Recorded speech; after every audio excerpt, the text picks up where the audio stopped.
ওকে, hello everyone. আহ, আজকে আমরা হচ্ছে স্ট্যাকের কিছু প্রবলেমস দেখব।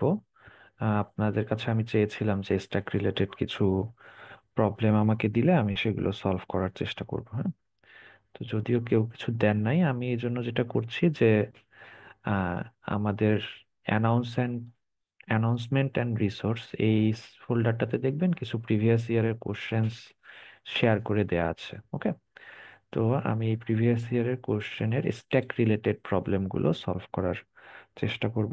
ওকে, তাহলে আশা করি এগুলো সলভ করার সাথে সাথে আপনাদের স্ট্যাক রিলেটেড কোনো কনফিউশনস থাকলে সেগুলো ওভারকাম হয়ে যাবে। ওকে, তো প্রবলেমগুলোতে যাওয়ার আগে আমি জাস্ট বেসিক কিছু কথাবার্তা বলে নিই। এইগুলো অলরেডি আপনারা আসলে, বা আমি বলেছি আসলে মাল্টিপল টাইমস, তবুও জাস্ট একটু রিভিউ করা কুইক। ওকে, আচ্ছা, তাহলে ফার্স্টে যেটা সেটা হচ্ছে আমরা দেখেছি যে স্ট্যাক হচ্ছে একটা লিফো বা লাস্ট ইন ফার্স্ট আউট টাইপের ডাটা স্ট্রাকচার। দ্যাট ইজ, আমরা এখানে যেই এলিমেন্টটাকে লাস্টে ইনসার্ট করি, রিমুভ করার সময় সেই এলিমেন্টটাকে ফার্স্টে রিমুভ করি। ওকে, আর এই জিনিসটা এনশিওর করার জন্য আমরা বলি কি যে স্ট্যাক কাইন্ড অফ একটা ব্ল্যাক বক্সের মতো, বা বলতে পারেন যে একটা হ্যান্ডিক্যাপড ডাটা স্ট্রাকচারের মতো। যদিও এটা হ্যান্ডিক্যাপ না, আমরা বলছি আমাদের বোঝার সুবিধার জন্য। দ্যাট ইজ, এখানে আমরা শুধুমাত্র চারটা operation, that is push, pop, peek এবং ইজ এমটি, এই চারটা অপারেশনই এক্সিকিউট করতে পারবো। ওকে, তার মানে আমার যদি কেউ একটা স্ট্যাককে কোনোভাবে চেঞ্জ করতে চায়, তাহলে তাকে অবশ্যই এই চারটা অপারেশনের মাধ্যমেই সেই স্ট্যাকটাকে চেঞ্জ করতে হবে, আদারওয়াইজ সে পারবে না। ওকে, তো এই জিনিসটাকে এনশিওর করার জন্য ইউজুয়ালি আমরা যেই জিনিসটা করি যে আমরা এই যে স্ট্যাক ক্লাসটা ইমপ্লিমেন্ট করে দিই। ওকে, স্ট্যাক ইমপ্লিমেন্ট করাটা আসলে জটিল কিছু না, একটা লিঙ্ক লিস্ট দিয়েই একটা স্ট্যাক ডাটা স্ট্রাকচার ইমপ্লিমেন্ট করা যায়। তো আপাতত আমরা ওই দিকে আর যাচ্ছি না, আমি জাস্ট দেখাচ্ছি যে তাহলে কি এটা হচ্ছে আমাদের সেই স্ট্যাক ক্লাসটা। এবং যেহেতু বললাম লিঙ্ক লিস্ট দিয়ে তৈরি করতে হয়, তাই এটা হচ্ছে আমাদের নোড ক্লাস। আর বাকি সেকশনটুকু তো হচ্ছে আমার স্ট্যাক ক্লাসের পার্ট। ওকে, এবং দেখেন এই স্ট্যাক ক্লাসের আন্ডারে বেসিক্যালি চারটা মেথড বা চারটা ফাংশন আছে। একটা হচ্ছে পুশ, পপ, পিক এবং ইজ এমটি। ওকে, এবং পুশ কি করে, আমার কোনো একটা এলিমেন্ট পুশ করে রাখে বা স্ট্যাকে স্টোর করে রাখে। পপ হচ্ছে আমার লাস্ট ইনসার্টেড এলিমেন্টটাকে রিমুভ করে দেয়। পিক হচ্ছে আমাকে লাস্ট ইনসার্টেড এলিমেন্টটা জাস্ট রিটার্ন করে দেয়। আর ইস এমটি হচ্ছে আমার স্ট্যাকটা এমটি কিনা সেটা বলে দেয়। ওকে, তাহলে এটার সঙ্গে আমরা আমাদের কোডটাকে অ্যাকচুয়ালি ভিজুয়ালাইজ করার সুবিধার জন্য আরেকটা ফাংশন অলরেডি তৈরি করে রেখেছি, যেটা হচ্ছে প্রিন্ট স্ট্যাক। যেখানে বেসিক্যালি আমি একটা স্ট্যাক ক্লাসের অবজেক্ট দিয়ে দিলে ও এই এলিমেন্টগুলোকে সুন্দর মতো প্রিন্ট করে দিবে। ওকে, এই ফাংশনটা ভিতরে কি হচ্ছে আপাতত আমাদের না বুঝলেও চলবে। আমরা জাস্ট যখন একটা স্ট্যাকের ভিতরের এলিমেন্টগুলোর অবস্থা দেখার জন্য, দেখার নেসেসিটি ফিল করব, তখন আমরা জাস্ট এই ফাংশনটাকে কল করব। ওকে, তাহলে আপাতত আমি স্ট্যাক ক্লাসটা আর এই প্রিন্ট ফাংশনটাকে রেডি করে রাখছি। ওকে, আচ্ছা,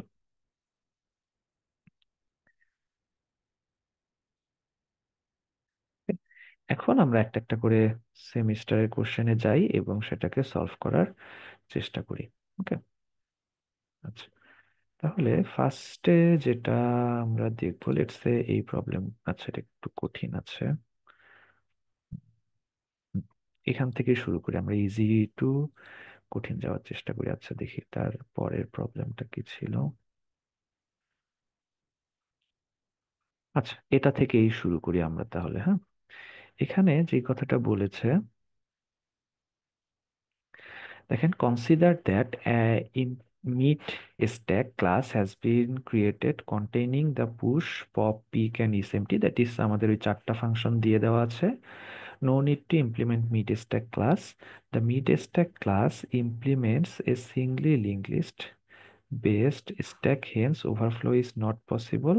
The pop and pick functions return none in case of the underflow. Okay, আচ্ছা, এগুলো আসলে আমাদের জাস্ট থিওরিটিক্যাল কথাবার্তা, দ্যাট ইজ আমাদের স্ট্যাক ক্লাসটা। এখানে আমরা স্ট্যাক না দিয়ে এটাকে বলেছি মিড স্ট্যাক, হোয়াট এভার, এটা একই জিনিসই আসলে। জাস্ট ক্লাসের নামটাকে এটা আমরা মিডের জন্য মিড স্ট্যাক বলেছি। ওকে, এবং যেটা বলছে যে এখানে এই চারটা মেথড আছে। আর এক্সট্রা করে যেটা বলেছে যে এটা যেহেতু লিঙ্ক লিস্ট দিয়ে তৈরি করা, এটা ওভারফ্লো হওয়ার কোনো সম্ভাবনা নাই। আর আন্ডারফ্লো এর ক্ষেত্রে দ্যাট ইজ, ওভারফ্লো মানে তো বুঝতে পারছি যে আমার এলিমেন্ট বেশি হয়ে গেছে, তো এটা বলছে এটা হওয়ার সম্ভাবনা নাই। আর আন্ডারফ্লো দ্যাট ইজ আমার এলিমেন্ট নাই, কিন্তু আমি যদি পিক অ্যান্ড পপ করি সেক্ষেত্রে তো একটা প্রবলেম অ্যারাইজ করবে, তাই না? এই জিনিসটাকে আমরা বলছি আন্ডারফ্লো। এবং বলছে ইন দ্যাট কেস এই ক্লাসটা বা এই মেথডগুলো আসলে নান রিটার্ন করে। ওকে, তো এটা আসলে আমাদের আপাতত মাথা না ঘামালেও হবে।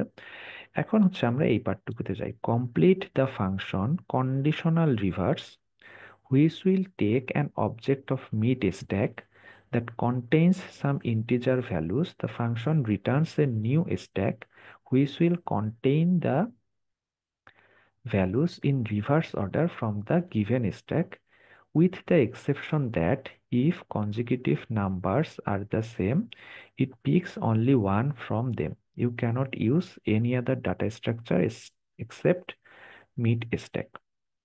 ওকে, তার মানে বেসিক্যালি এটা আসলে আমাদের ল্যাবের প্রবলেমটাই, তাই না? যে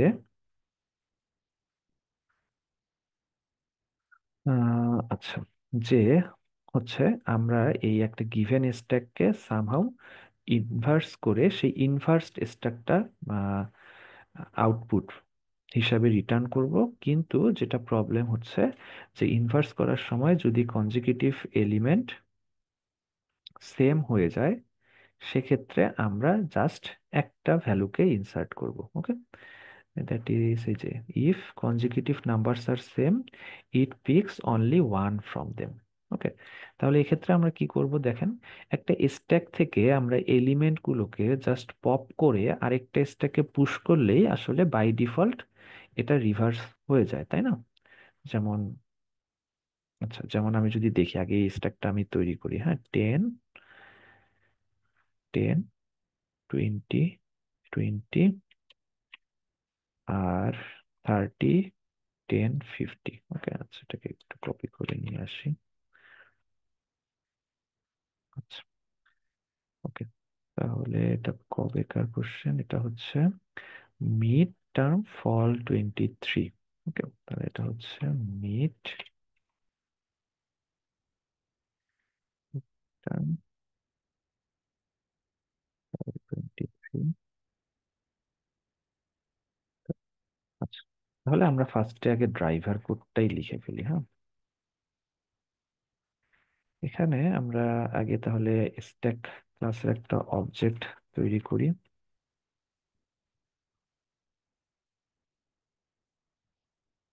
ওকে, এরপরে আমাদের যেই ভ্যালুগুলো ছিল সেগুলো একটা একটা করে স্ট্যাকে পুশ করে ফেলি। ওকে, স্ট্যাক ডট পুশ 10, আবারও 10, তারপরে হচ্ছে 20, তারপরে হচ্ছে 30, তারপরে হচ্ছে, সরি, 20ও দুইবার, তারপর 30, তারপরে হচ্ছে 10, তারপরে হচ্ছে 50। আচ্ছা, এরপরে স্ট্যাকটা অ্যাকচুয়ালি ইমপ্লিমেন্ট হয়েছে কিনা সেটার জন্য আমরা ওই প্রিন্ট স্ট্যাক ফাংশনটাকে কল করতে পারি। ওকে, প্রিন্ট স্ট্যাক দিয়ে আমি এই স্ট্যাক ক্লাসের অবজেক্টটাকে সেন্ড করে দিচ্ছি। আচ্ছা, আমরা এটা বোঝার জন্য উপরে লিখে দিই যে এটা হচ্ছে আমাদের অরিজিনাল স্ট্যাক।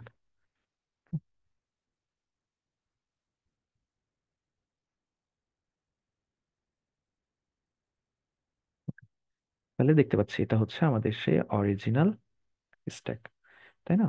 যে 10 10 20 20 30 10 50। ওকে, এখন আমরা যেটা প্রথমেই বললাম যে আমি যদি এই স্ট্যাক থেকে একটা করে এলিমেন্ট পপ করি এবং নতুন আরেকটা স্ট্যাকে পুশ করে ফেলি তাহলেই তো জিনিসটা রিভার্স হয়ে যায়। ওকে, কিন্তু আমরা বলছি কি রিভার্স করার আগে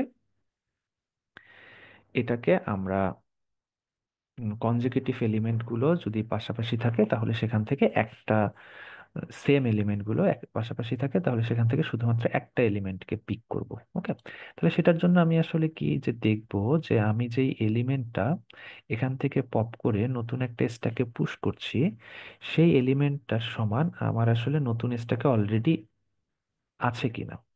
তাই না? যদি অলরেডি থেকে থাকে তাহলে ওকে পুশ করলে তো আসলে কনজিকিউটিভ সেম হয়ে যাবে, তাই না? তো তখন আমি ওই জিনিসটাকে আসলে পুশ করব না, আর আদারওয়াইজ পুশ করব। ওকে, তাহলে দেখেন আমি যদি একটু কোডটা কমপ্লিট করার চেষ্টা করি। আচ্ছা, ফাংশনটার নাম লিখতে বলেছে হচ্ছে কন্ডিশনাল রিভার্স।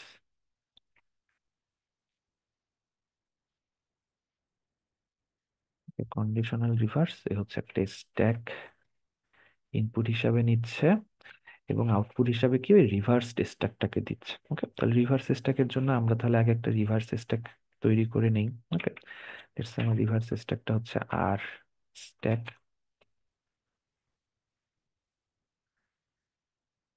ওকে, এখন আমার কাজ হচ্ছে তাহলে অরিজিনাল স্ট্যাক থেকে একটা একটা করে এলিমেন্ট পপ করা। ওকে, এবং কতক্ষণ পর্যন্ত পপ করতে পারবো? যতক্ষণ পর্যন্ত না অরিজিনাল স্ট্যাকটা এমটি হয়ে যায়। ওকে, তাহলে এখানে আমরা লুপটা চালাবো এভাবে, যে হোয়াইল স্ট্যাক, এটা হচ্ছে আমার অরিজিনাল স্ট্যাক ডট ইস এমটি, তাই না? ইস এমটি ফাংশন দিয়ে আমরা বুঝতে পারি যে স্ট্যাকটা আসলেই এমটি কিনা। ওকে, এটা যদি ট্রু হয়ে যায় তাহলে তো আমি আর লুপে ঢুকবো না, তাই না? তাহলে এটা যতক্ষণ ফলস ততক্ষণ আমি লুপে থাকবো। আচ্ছা, ইকুয়াল ইকুয়াল ফলস দিতে হলো।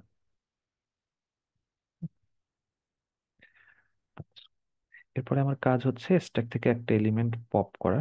লেটস সে আমি পপ করে স্ট্যাকে এলিমেন্টটা এক্স এ রাখলাম। ওকে, এখন আমার কাজ হচ্ছে এই এলিমেন্টটা এই আর স্ট্যাক বা রিভার্স স্ট্যাকে পুশ করে দেয়া। ওকে, এখন পুশ করার ক্ষেত্রে আমার দুইটা জিনিস দেখতে হবে। একটা হচ্ছে স্ট্যাকটা এমটি কিনা, reverse stack. Reverse stack empty থাকলে তো ওখানে কোনো এলিমেন্টই নাই, তাহলে আমার চেকিং এর কোনো দরকার নাই। ওকে, তাহলে আমি ডিরেক্ট ঢুকাতে পারবো।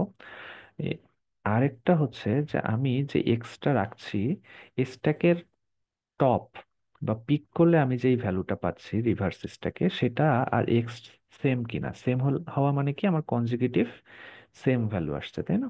সেক্ষেত্রে তো আমি আর রিভার রাখবো না। ওকে, তাহলে আমি দুইটা কন্ডিশনের ক্ষেত্রে রাখবো। যদি আমার এই আর স্ট্যাকটা এমটি হয়,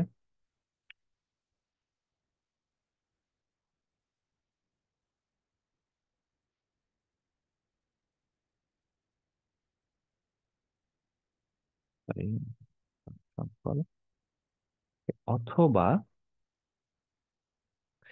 আমার এই এক্স এর ভ্যালুটা আমার আর স্ট্যাকের পিক করলে, দ্যাট ইজ টপে যেই ভ্যালুটা আছে সেই ভ্যালুটার সমান না হয়, সেই ক্ষেত্রে আমি কি করব? এই এক্সটাকে সেফলি আর স্ট্যাকে পুশ করে দিব।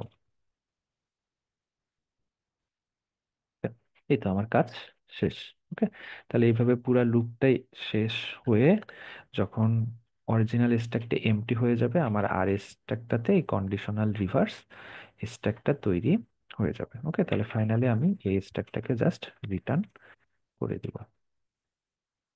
ওকে, এখন আমার কাজ হচ্ছে কি, তাহলে ফাংশনটা তো তৈরি করলাম, এই ফাংশনটাকে অ্যাকচুয়ালি আমি একটা কোথাও কল করে দেখি, তাই না?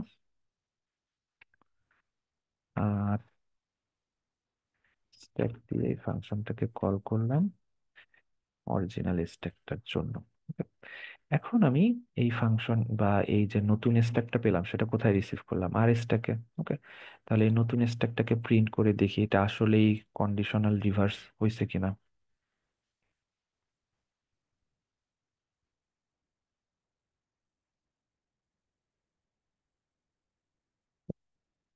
তাহলে সেখানে হবে আর স্ট্যাক।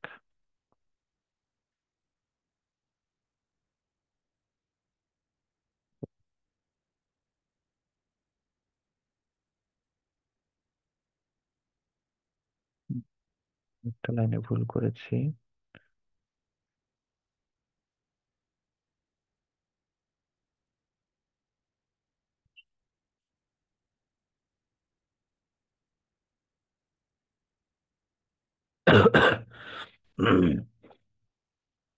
আর স্ট্যাক, ও আচ্ছা, এখানে আমরা আর স্ট্যাক ডট পিক দিতে ভুলে গিয়েছি, তাই না? পিক দিয়ে তো আমি টপের এলিমেন্টটা দেখতে পাই, তাই না? আচ্ছা, ওকে, ঠিক আছে। তাহলে আমরা দেখতে পাচ্ছি যে আমাদের কন্ডিশনালি রিভার্সড যে স্ট্যাকটা, সেটা হচ্ছে এইটাই, যে দ্যাট ইজ এই 10টা, সরি এই 50টাকে আমরা রেখেছি, তারপরে 10, তারপরে 30, তারপরে 20, কিন্তু সেকেন্ড 20টাকে রাখি নাই যেহেতু কনজিকিউটিভ, তারপরে 10, তারপরে সেকেন্ড 10টাকে রাখিনি যেহেতু কনজিকিউটিভ। ওকে, তাহলে এটা গেল আমাদের ফার্স্ট প্রবলেম।